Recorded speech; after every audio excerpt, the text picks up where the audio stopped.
நான்காவது மாநில அளவிலான டிஷா குழு கூட்டத்திற்கு நம்முடைய மாண்புமிகு முதலமைச்சர் அண்ணன் தளபதி அவர்கள் தலைமையேற்று இன்று நடத்தினார்கள்.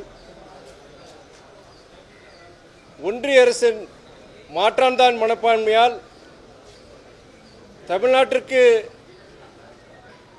புதிய திட்டங்கள் எதுவும் அறிவிக்கப்படவில்லை, உரிய நிதியும் வழங்கப்படவில்லை.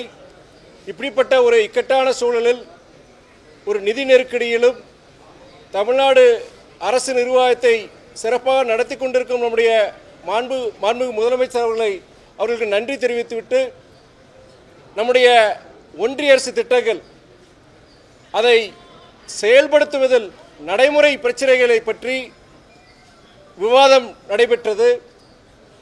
அதில் குறிப்பிட்டு சொல்ல வேண்டும் என்றால், PMAY பிரதான் மந்திரி ஆவாஸ் யோஜனா அந்த திட்டத்தின் கீழ்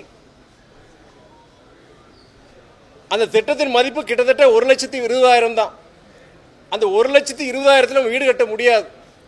ஆனால் அந்த திட்டத்தோடைய இது பார்த்தீங்கன்னா 60 விழுக்காடு ஒன்றிய அரசு, 40 விழுக்காடு மாநில அரசு தான். ஆனால் அந்த திட்டத்தை செயல்படுத்தணும் அப்படிங்கிற ஒரு நோக்கத்தினால கூடுதல் நிதி நம்முடைய தமிழக அரசு கிட்டத்தட்ட 1,40,000 மேலாக கூடுதல் நிதி நம்முடைய தமிழக அரசு அந்த 61 விழுக்காடு மாநில அரசு நிதி கொடுக்குது. அந்த ஒரிஜினல் அந்த திட்டத்தைப்படி மாநில அரசு 40 விழுக்காடு தான்.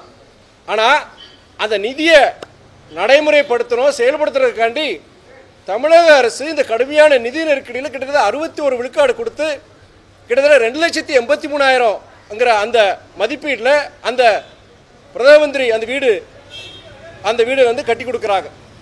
அதை வந்து போன வருஷமே 2023 அந்த திட்டத்துடைய அந்த அளவுகோல் அது ப்ராஜெக்ட் வந்து கிட்டத்தட்ட குறைஞ்சபட்சம் 3 லட்சம்னாச்சும் ஒன்றிய அரசு அறிவிக்கணும்னு சொல்லி அவங்க நம்முடைய தமிழக அரசு அந்த கோரிக்கையை வச்சிருந்தாங்க. இதுவரைக்கும் அவங்க முதல்ல அறிவிச்சபடி அது 1,20,000 தான் இருக்கு. இந்த கூட்டத்திலையும் நாடாளுமன்ற உறுப்பினர்கள் நாடாளுமன்றத்தில் இதை எழுப்ப வேண்டும்.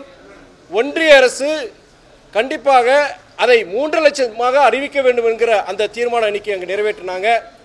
அதுபோல பிற சில ஒன்றிய அரசு திட்டங்களையும் பொறுத்தவரைக்கும் அந்த திட்டங்கள் அந்த மக்களுக்கு, தமிழக மக்களுக்கு முழுமையாக போய் சேர முடியாமல் சில காரணங்கள் இருக்கு. அதையும் வலியுறுத்தி நீங்க பேசியிருந்தாங்க. இது மாதிரி என்னன்னா, உங்களுக்கு பிரதம மந்திரி கிராம சாலைகள் திட்டம், அதுக்கு பார்த்தீங்கன்னா இன்னைக்கு பிரதம மந்திரி கிராம சாலைகள் திட்டம் phase 4 அறிவிச்சிருக்கிறாங்க. phase 3 முடிஞ்சு phase 4 அறிவிச்சிருக்கிறாங்க. அந்த phase 4 உடைய கைட்லைன்ஸ் படி பார்த்தீங்கன்னா தமிழ்நாட்டில் எந்த கிராமத்திலையும் அந்த கிராம சாலைகள் திட்டத்தை நம்ம இம்ப்ளிமெண்ட் பண்ண முடியாது. அது போன்ற சில கைட்லைன்ஸ் இஷ்யூ பண்ணியிருக்கிறாங்க. அது பீகார் போன்ற, உத்தரப்பிரதேஷ் போன்ற மிகவும் பின்தங்கிய மாநிலங்களுக்கு அது அங்கே செயல்படுத்தலாம். ஆனால் அவங்க சொல்றபடி அந்த திட்டத்தோட கைட்லைன்ஸ் படி பார்த்தீங்கன்னா தமிழ்நாட்டில் ஒரு இடத்துல கூட அந்த பிரதம மந்திரி அந்த கிராம சாலை திட்டத்தை நிறைவேற்ற முடியாது. அதற்கு அது சில இதெல்லாம் ரிலாக்ஸ் பண்ணணும்னு சொல்லிட்டு அதையும் நாங்கள் பேசியிருக்கிறோம், அதிகாரிகளும் பேசியிருக்கிறாங்க. இது போன்ற சில முக்கியமான திட்டங்கள், ஒன்றிய அரசு திட்டங்களை வந்து தமிழ்நாடு மக்கள், தமிழ்நாடு பயன்பெற வேண்டும் என்பதற்காக இந்த டிஷா கூட்டம் நடைபெற்றது. தேங்க்யூ.